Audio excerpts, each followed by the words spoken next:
في هذا الفيديو غنقول لكم الحقيقه في الدقيقه ديال النهائي ديال برنامج لالا العروسه، النهائي اللي خلى كلشي مصدوم، وغنقول لكم حتى حقيقه النقط واش لعبوا فيهم وشي كواليس حتى شي واحد ما عارفها. غير كملوا معايا الفيديو من الاول حتى الاخر، والسلام عليكم. بعدا كنتمنى تكونوا بخير وعلى خير، ويلقاكم هذا الفيديو في احسن حال. اول حاجه مبروك للكوبل ديال كازا، ساره وامين، مبروك عليهم الفوز. اللقب كان ضروري غيديه كوبل واحد، فكانوا هما هاد الكوبل المحظوظ اللي دا اللقب ديال 2026، فالله يسهل عليهم والله يسعدهم بهذا الفوز هذا.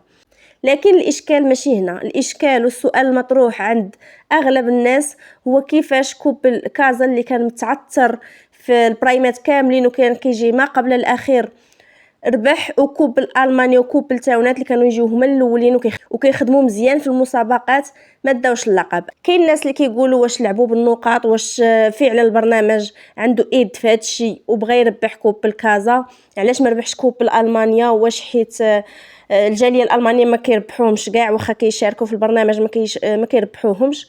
لكن انا غنجاوبكم على هذه الاسئله كامله، وغنقول لكم حتى اشنو وقع بالضبط في النقاط، هادشي اللي خلى الكوبل ديال كازا هو اللي يربح. وهذا الموضوع هذا هضرت عليه في الفيديو اللي قبل، وفعلا هادشي اللي وقع ها نتوما شفتوه في الفينال.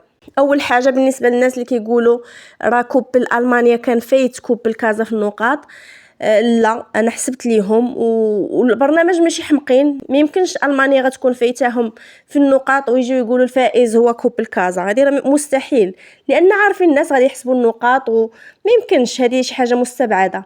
هو فعلا كوبل كازا فاتهم بنقطه واحده، جابوا 43 والمانيا جابوا 42 نقطه. لكن الخلل فين كاين؟ الا كانت شي خشونه ولا شي حاجه فراه كاينه في النقاط ديال دار العرسان اللي جاو بها من دار العرسان. كيف ما شفتوا كوبل المانيا عطاوهم 3 نقاط وكوبل كازا خداو 5 نقاط. هاد النقاط هادو اللي بانوا لي انا غير منصفين، هذا رايي الشخصي، ما عرفتش نتوما اشنو شفتوا اشنو بان لكم من خلال اليوميات ديال دار العرسان. فانا عن رايي شفت باللي سفيان وامينه كانوا كيخدموا مزيان في دار العرسان، ما كانوش كيجلسوا كيديروا الميناج، حتى من الثلاجه مسحها سفيان، كيتحركوا بزاف، شفناهم يعني طيله الحلقات كيخدموا. عكس كوبل كازا، واخا ساره كانت كتخدم شويه لكن امين ما كانش في المستوى المطلوب، ماشي ما كيخدمش كاع لكن اغلب الاوقات كان كيكون غير جالس. فما عرفتش انا واش علاش من اساس عطاو هذوك النقاط، وحتى القضيه ديال واش هما اللي صوتوا لبعضياتهم ولا الطاقم اللي عطاهم هذوك النقاط ما عرفتش، حيت الا كانوا العرسان اللي صوتوا لبعضياتهم فراه اكيد كوبل كازا غيعطيو 5، ماشي حيت كيخدم مزيان لكن حيت كانت علاقته زوينه بلي كوبل بجوج اللي بقاو، لا كوبل تاونات لا كوبل المانيا، يعني بجوج بهم غيعطيوه نقطه مزيانه. حيت حنا عارفين في اخر اسبوع المشكل اللي وقع بين سفيان ووليد ممثل مدينه تاونات، يعني ديك الحساسيه بقات مستمره، فاكيد الا كان التصويت ديالهم هما اللي غيصوتوا على بعضياتهم فراه ما غاديش يعطيو لبعضياتهم نقطه مزيانه. هذا من جهه. من جهه اخرى الا كان الطاقم هو اللي عطى للعرسان النقط ديال دار العرسان بهذيك الطريقه، فكان خاصهم يبرروا علاش تعطاو هذوك النقاط على الاقل، اقل حاجه، لان حنا ما شفناش امين كيخدم بزاف في دار العرسان، ما عرفتش الا كانوا هما كيحطوا غير اللقطات ديالو فاش كيكون غير جالس، ما كيحطوش اللقطات ديالو فاش كيكون خدام، وهما خداو داكشي بعين الاعتبار، الله اعلم. لكن الموضوع اللي هضرت عليه في الفيديو اللي قبل وقلت لكم راه كوبل كازا اللي ربح، حيت سفيان ووالد ضاربوا ودابزوا مدابزه خايبه بزاف. من غير هذاك النقاش اللي شفنا في الحلقات ديال دار العرسان على الطياب، في مسابقه دابزوا مدابزه خايبه، الشيء اللي خلى طاقم البرنامج ينقص النقاط الوالد وسفيان ويخلي النقاط كامله الكوبل كازا، يعني عاقبوهم بهذه المساله هذه. فهذا الاحتمال هو اللي غادي يكون وقع من درجه اولى. دابا حنا شفنا جميع الجوانب اللي تقدر تكون فيها شي حاجه ماشي هي هذيك في التنقيط، ولكن كاين واحد الاحتمال اخر ما خاصناش ننساوه، هو القدره الالهيه. ماشي بالضروره كوبل تاونات والمانيا كانوا كيجيو هما الاولين يديو اللقب، يكفي كازا الدعوات ديال الام ديالهم ما كتسكتش من ذكر الله وكتدعي معاهم وكتستودعهم الله ومتوكلين على الله في كاع المسابقات. فهاد الشيء هذا راه شي حاجه كبيره ما خصناش ننساوها. حتى اللي كوبل الاخرين كيتوكلوا على الله وكيذكروا الله، لكن انا بزاف كنلاحظ الام ديال كوبل كازا كتذكر الله بزاف. عاد زيد المسابقات اللي كانوا في الفينال ما كانتش شي حاجه كتحتاج المجهود ولا شي حاجه زعما نقولوا غيتفوقوا فيها العرسان ديال تاونات والمانيا على الكوبل ديال كازا. كانوا المسابقات اللي فيها المجهود البدني خاصة بالعيالات، يعني ما عطاوش للرجال المسابقات اللي فيها الجهد البدني. وساره تبارك الله عليها راها كتخدم حتى هي، راه كدير مجهود.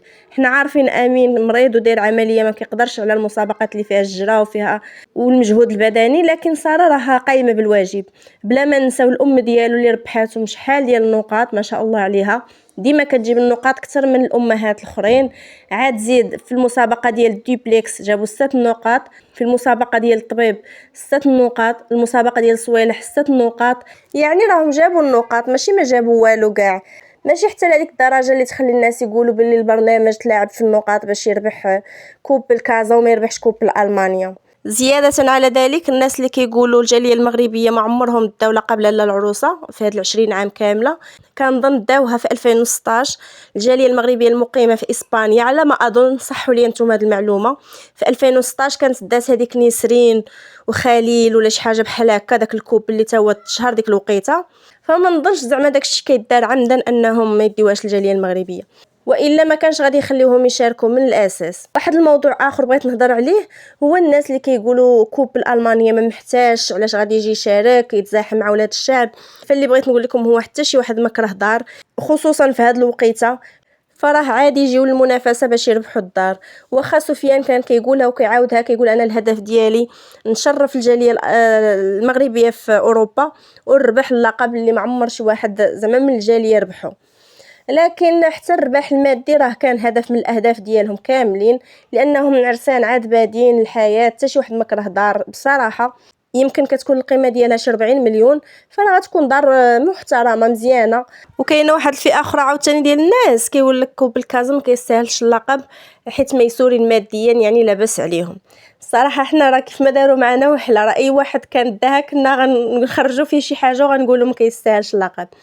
فالحاله الماديه ديال كوب الكازا ما عرفتش، يمكن لاباس عليهم شويه، كيبانوا زعما مرتاحين ماديا. انا ما متاكداش غير على ما كيبان على الهيئه ديالهم، لكن هذا ما كيعنيش انهم، حنا قلناها قبل، ما كيعنيش انهم غيكرهوا يربحوا دار وشهر العسل وعرس اسطوري. فزياده الخير خيرين. عاد زيد ساره بقات فيا وتعاطفت معاها بزاف بزاف، فاش دوزت نقاتها وقالت عليها بلي يتيمه وما دارتش العرس، يعني كون كانوا ميسورين لهذيك الدرجه اللي كتقولوا عليها راه راجلها غيدير ليها العرس. لكن كنظن عادي، ما عندهمش وما خاصهمش، يعني مستورين. لكن في هذيك اللقطه هذيك بقات فيا بزاف وتعاطفت معاها بكل صراحه. انا من الاول كتعجبني ساره، كيعجبوني مواقفها وكيفاش كتعامل مع راجلها وعجوزتها. لكن في الفينال ديال البارحه فاش عرفت انها يتيمه وما دارتش العرس بقات فيا اكثر واكثر. فماشي مشكل مع الناس اللي كيديروا دوك التعاليق السلبيه، ما تنكدوش عليهم فرحتهم، خليوها تفرح بهذاك الفوز. يمكن هي ما كانش عندها الامكانيات ولا الظروف باش دير شي عرس، العرس ديالها، فربي كتب ليها انها دير هذا العرس الاسطوري اللي كيشوفوه المغاربه كاملين. فهاد الشيء هذا اللي كاين. مبروك الكوبل ديال كازا مره اخرى. وانا هنا غادي سالي الفيديو ديالي، كنتمنى يكون عجبكم، وإلا عجبكم خليوا لي رايكم حتى نتوما في التعاليق. واش كيبان لكم الفوز ديال كوبل كازا مستحق ولا غير عاونوهم الطاقم، ولا فعلا وقع مشكل بين تاونات والمانيا ونقصوا لهم النقاط؟ المهم قولوا لي نتوما شنو بان لكم، وبسلامه عليكم.